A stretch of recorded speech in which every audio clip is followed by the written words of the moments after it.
Hello friends, welcome to Youth Connect. Good deeds, good intentions contributes to good karma and happier rebirths. कर्मों का क्या खेल है, कौन सा सही है, कौन सा गलत है, आज हम कमल जी से पूछेंगे कर्मों के ऊपर. ओम शांति Kamal ji, welcome to the show. ओम शांति, thank you so much. Kamal ji, जो देखा जाता है, I think majority of people यही सोचते हैं या शायद करते भी होंगे सही मायनों में कि हम अच्छा कर रहे हैं, हम सब सही रास्ते पे चलने की कोशिश कर रहे हैं, अच्छी डीड्स फॉलो करते हैं, अच्छे इंटेंशंस रहते हैं, उसके बावजूद भी जो रिजल्ट आता है वो गलत आता है. चाहे वो कोई पर्सन हो इन बिहेवियर या कहीं किसी चीज़ का हम एक्सपेक्टेशंस रख रहे हैं दुनिया की और वहाँ पे भी गलत रिजल्ट्स मिल रहे हैं. एंड ऑन द कॉन्ट्ररी कोई आदमी जो बहुत स्मार्टनेस से, चालाकी से, मक्कारी से, अपने तेज बिहेवियर से नेगेटिव वे में सक्सेस और काम अपने जल्दी बना ले रहा है और उस इंसान को सब प्रेज भी कर रहे हैं, नोइंगली अननोइंगली प्रेज भी कर रहे हैं. They know he is a bad person, but क्योंकि सबको सही लग रहा है कि सक्सेसफुल है मे बी, तो ऐसे में हम जैसे लोग जो अच्छे कर्मों को करने के बावजूद फेलियर फेस कर रहे हैं, हमारे लिए बड़ा सेटबैक हो जाता है. तो ऐसा क्यों होता है और ऐसा क्या चलता रहेगा, इसको कैसे चेंज कर सकते हैं? बिल्कुल, देखो ज़्यादातर लोग जो हैं, हम कहें 99.99% लोग यही सोचते हैं कि मैं सही कर्म कर रहा हूँ और मेरे साथ बुरा हो रहा है ना. अच्छे लोगों के साथ बुरा क्यों होता है, ये बहुत लोग प्रश्न पूछते हैं. तो एक्चुअल में हमें थोड़ा सोचना पड़ेगा कि एक तरफ हम सुनते हैं कि अगर जैसी फसल आप बोएंगे या जैसा बीज आप डालेंगे वैसी फसल आप काटेंगे, है ना, जैसा बीज बोएंगे वैसा हमें फल मिलेगा. और दूसरी तरफ हम सोचते हैं कि अच्छे लोगों के साथ बुरा क्यों होता है. तो थोड़ा सा इस पे चिंतन भी करना पड़ेगा, समझना भी पड़ेगा. एक्चुअल में ऐसा कभी हो नहीं सकता है. जैसे मान लीजिए एक किसान है, उसने बीज अच्छा डाला है तो उसको अच्छा फल मिलना ही है. तो निश्चित तौर पर आपका मतलब है कि सपोज हम आज अच्छा कर रहे हैं, राइट, तो वो पिछला हो सकता है कोई बुरा कर्म हो जिसकी वजह से अच्छा करने के बाद भी अच्छा नहीं फल मिलता. देखिए, एक्चुअल में जो हमने पहले भी बात की कि ये शरीर जो है ये तो विनाशी है जी, है ना, लेकिन आत्मा अजर अमर अविनाशी है. और आत्मा इस शरीर में अभी है, ये कॉस्ट्यूम या ये वस्त्र अभी लिया हुआ है, परंतु इसके बाद वो नेक्स्ट बॉडी में जाएगी. उससे पहले भी वो कोई पार्ट हम प्ले कर रहे थे. तो पहले तो ये समझना ज़रूरी है. और पास्ट बर्थ के भी हम लेकर आते हैं कार्मिक अकाउंट. लेकिन ऐसा नहीं है कि कई लोग सोचते हैं कि अच्छा मतलब पास्ट में मैंने हमेशा बुरा ही किया है जो मेरे साथ आज बुरा हो रहा है. तो पास्ट बर्थ में हमने अच्छा भी किया, बुरा भी किया, प्लस माइनस हुआ जी. तो आज हम उसको फेस कर रहे हैं. लेकिन होता क्या है कई बार, इसको बोलते हैं नेगेटिव बायस, कि हमारा ध्यान नेगेटिव की ओर बहुत जल्दी जाता है. जैसे फॉर एग्जांपल इसको बोलते हैं मिसिंग टाइल सिंड्रोम. एक कमरे में आप हैं, आप सोच के देखिए बहुत अच्छी टाइल्स लगी हुई हैं, एक टाइल अगर टूटी हुई है तो हम क्या करेंगे, वो टूटी हुई टाइल पर फोकस करेंगे.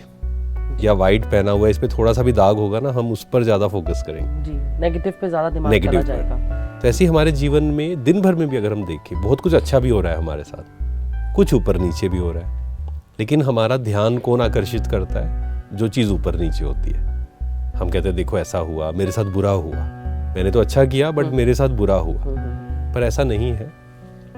जैसा कर्म हम करते हैं वैसा ही हमें फल मिलता है. बट ये क्वेश्चन ज़रूर करना पड़ेगा कि मैं अच्छा कर्म कर रहा हूँ, मुझे लग रहा है वो, पर क्या वो सही में सही है? That is the main question. इसी चीज़ का रेफरेंस किस चीज़ से ले सकते हैं कि एक्चुअली इस चीज़ पे काफ़ी डिबेट्स होती हैं. इन जनरल भी लोग डिबेट करते हैं कि how do you know I have done a wrong thing, how can you say I've done a wrong thing? मेरे पर्सपेक्टिव से तो मुझे सही लग रहा है. तो क्या ये परसेप्शन का मामला है? हर किसी को यही लगता है कि वो सही है, हाँ, है ना. परसेप्शन है हर किसी का. हाँ जी. मान लीजिए पति पत्नी है, जब पति से बात होगी, क्योंकि हमारे सामने बहुत सारे ऐसे केसेस आते हैं, पति कहता है कि ये पत्नी की ये प्रॉब्लम है, इसने मुझे परेशान किया हुआ है, उसको वो गलत लगती है. अगर आप one side of the story सुनेंगे तो आपको लगेगा कि ये बिल्कुल सही है व्यक्ति जी, पत्नी ही प्रॉब्लम है. जब पत्नी से बात होती है तो वो बताती है कि पति की ये प्रॉब्लम है, राइट. तो हर किसी को ये लगता है कि वो सही कर रहा है जी. और सही और गलत क्या है, कई लोग कहते हैं कि सही गलत कुछ नहीं है. कई लोग ये थ्योरीज भी है, हाँ, वो nothing is right, nothing is wrong. मेरे आउटलुक से मुझे ये ठीक लग रहा है तो यही ठीक है, राइट जी. पर ऐसा नहीं है. एक्चुअल में सही कर्म गलत कर्म अगर हम थोड़ा सा अपने आप बैठेंगे ना, हमें समझ में आएगा.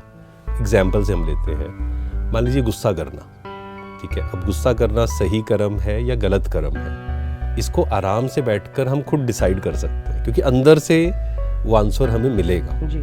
हो सकता है कि हम सबके सामने कह दें कि नहीं गुस्सा तो नॉर्मल है, गुस्सा तो करेंगी, चीज़ें मेरे अकॉर्डिंग नहीं होंगी तो गुस्सा तो करना ही पड़ेगा, राइट। लेकिन गुस्सा एक विकार है ना। काम, क्रोध, लोभ, यहाँ तक कि लोभ, लालच भी एक विकार है। तो इनको हम अपने रेफरेंस के लिए सकते कि काम, क्रोध, लोभ, मोह जहाँ जहाँ है हमारा, बिल्कुल बेसिक ही हम कर सकते हैं कि अगर मेरे अंदर बहुत सारी इच्छाएं हैं, जैसे डिजायर्स बहुत सारे हैं आज लोगों में, एंड उसको सेलिब्रेट किया जाता है आजकल कि आपके बड़े लक्ष्य होने चाहिए, है ना, बड़ी गाड़ी, बड़ा घर, बड़े बड़े सपने होने चाहिए। डिजायर करेंगे तो मिलेगा, वरना मिलेगा ही नहीं। तो लेकिन यही तो हमें परेशान कर रहा है। मैं कुछ एक्सपेक्ट करता हूँ, वो फुलफिल नहीं होता, तभी क्रोध आता है। क्रोध मुझे भी खराब करता है, मेरे परिवार को भी खराब करता है, रिलेशंस को भी खराब करता है। जी। ऐसी लालच है। तो आजकल देखिए खाने में, मेडिसिन्स में, है ना, मिलावट की जाती है। तो ये क्यों हो रही है? लालच के कारण कि मुझे किसी को कुछ भी हो रहा है, आई डोंट केयर, मुझे पैसा कमाना है ना, तब ये सारी चीज़ें हो रही हैं। अदरवाइज अगर नीड एंड ग्रीड में देखें तो नीड्स तो अभी भी इतने रिसोर्सेज हैं कलयुग के अंत में भी कि सभी की नीड्स पूरी हो सकती है जी। लेकिन ग्रीड एक व्यक्ति की भी पूरी ग्रीड पूरी नहीं हो सकती, क्योंकि ग्रीड बढ़ती रहती है। इसीलिए इतनी डिस्पैरिटी है कि rich is getting richer, poor is getting poorer. तो वो उसमें और भी अनार्की सी एक समाज में। और देखिए होता क्या है, मान लीजिए मेरे पास मोर देन इनफ है। आज से अगर हम 50 इयर्स बैक जाएं, 50 इयर्स, 100 इयर्स, तो लोग जमा नहीं करते थे। उनके पास होता था तो वो दूसरों की हेल्प करते थे जी। कि हमारे पास ज़्यादा है, मोर देन इनफ है, इतना मुझे नहीं चाहिए और मैं दूसरों को दे देता हूँ, वो हेल्प करता हूँ। लेकिन आजकल वो नहीं है ऐसा। आजकल नहीं। मैं ये नहीं कहूँगा कोई भी व्यक्ति ऐसा नहीं है, पर ज़्यादातर मेजॉरिटी ऐसा है। फिर ईगो है। ईगो का मतलब ही ये है कि मैं सही हूँ, या कहें मैं हमेशा सही हूँ, आई एम ऑलवेज राइट, दूसरा गलत है, मैं बिल्कुल सही हूँ। तो ईगो और सेल्फ रेस्पेक्ट पे बहुत बहस होती है। ईगो वाले लोग भी कह देते हैं कि ये तो मैं out of my self respect I am doing this. What is the difference between ego and self respect? Again देखो, उसमें जो हमने कहा ना, ये it's all about self reflection. Okay, वो हमें ही बैठना पड़ेगा अपने साथ, क्योंकि जब तक हम खुद क्लियर नहीं करेंगे तब तक हमें यही लगेगा, या हम जस्टिफाई करेंगे कि नहीं सेल्फ रिस्पेक्ट तो होनी चाहिए। वहाँ होगा अहंकार जी। वहाँ होगा, क्योंकि अहंकार कैसे पता लगेगा? अगर हम हर्ट हो रहे हैं छोटी छोटी बात पर, या हमें इंसल्ट फील हो रहा है जी, दैट मीन्स ईगो है हमारे अंदर। ईगो है। अगर सेल्फ रिस्पेक्ट होगी तो हमें हर्ट फील नहीं होगा, या मुझे इंसल्टेड फील नहीं होगा। कोई कुछ भी कह रहा है, मुझे पता है मैं कौन हूँ, दिस इज सेल्फ रिस्पेक्ट। कोई कुछ कह रहा है, इसने मुझे ऐसा क्यों कहा, तो हम उससे अफेक्ट हो गए, दिस इज ईगो। तो कोई भी कर्म, इन पांचों विकार, इसके अलावा भी विकार है, ईर्ष्या है, डर है, चिंता है, इसके अधीन होकर जब हम कोई भी कर्म कर रहे हैं, तो मतलब इसकी सिंपल डेफिनेशन जी, सिंपल, इसके अधीन होकर कुछ भी कर रहे हैं, वो गलत कर्म है। तो क्या ऐसा भी होता है कि पिछले कार्मिक अकाउंट के हिसाब से अगर आज सही करने के बावजूद भी गलत चीज हो रही है, असफलता मिल रही है, या कुछ भी ऐसा हो रहा है जो गलत है हमारे साथ, तो हमारा खुश होने का एक हम अपने आप को वो दे सकते हैं कि पिछला कोटा खराब खत्म हो रहा है, तो नवीन कर्मों पे ध्यान दें। राइट। और इसका ये नहीं है कि हम सिर्फ अपने आप को बहला रहे हैं जी, कि बहला फुसला रहे हैं कि ठीक है पुराना कर्म। ये एक्चुअल में ऐसा है। मान लीजिए आप देखेंगे, दो लोग हैं, सेम मेहनत करते हैं, वो एक काम कर रहे हैं, मान लो कोई सक्सेसफुल, फॉर एग्जाम्पल स्पोर्ट्स में देखिए आप, मान लो एक क्रिकेट प्लेयर है, दो प्लेयर्स हैं, सेम मेहनत कर रहे हैं वो, या हो सकता है एक ज़्यादा मेहनत कर रहा है, फिर भी उसको सफलता भी नहीं मिल रही है जी।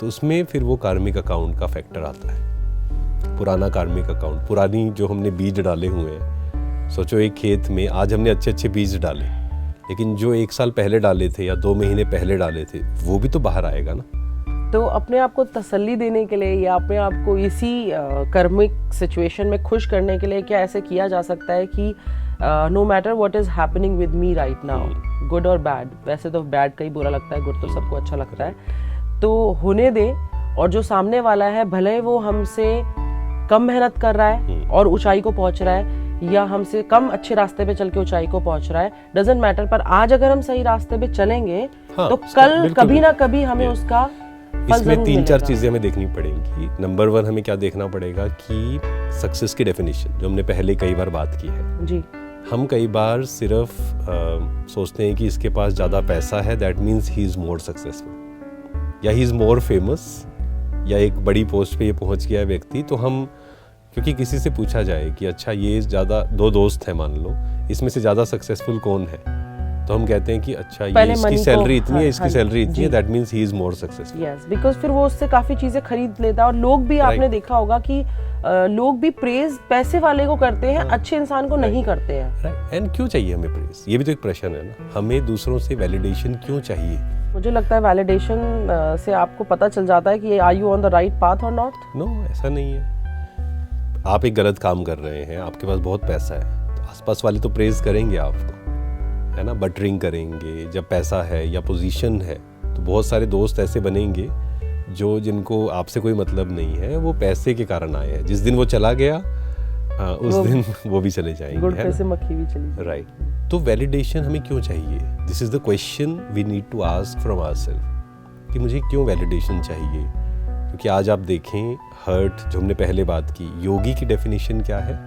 निंदा स्तुति, मान अपमान, सुख दुख, हार जीत, मीन्स फैक्टर्स मेरे फेवर में है या नहीं है, उन दोनों में हम शांत हैं, है ना। दैट इज योगी लाइफस्टाइल, जो हम राजयोग की बात कर रहे हैं। जी जी जी। और अगर हम डिपेंडेंट हैं कि लोग मुझे अप्रिशिएट करेंगे तो मैं खुश हूँ, चीज़ें मेरे अनुसार होंगी तो मैं खुश हूँ, चीज़ें मेरे अनुसार नहीं होंगी तो मैं दुखी हूँ, तो ये लाइफस्टाइल योगी लाइफस्टाइल नहीं है। ये हमेशा फ्लक्चुएट होता रहेगा, ऊपर नीचे।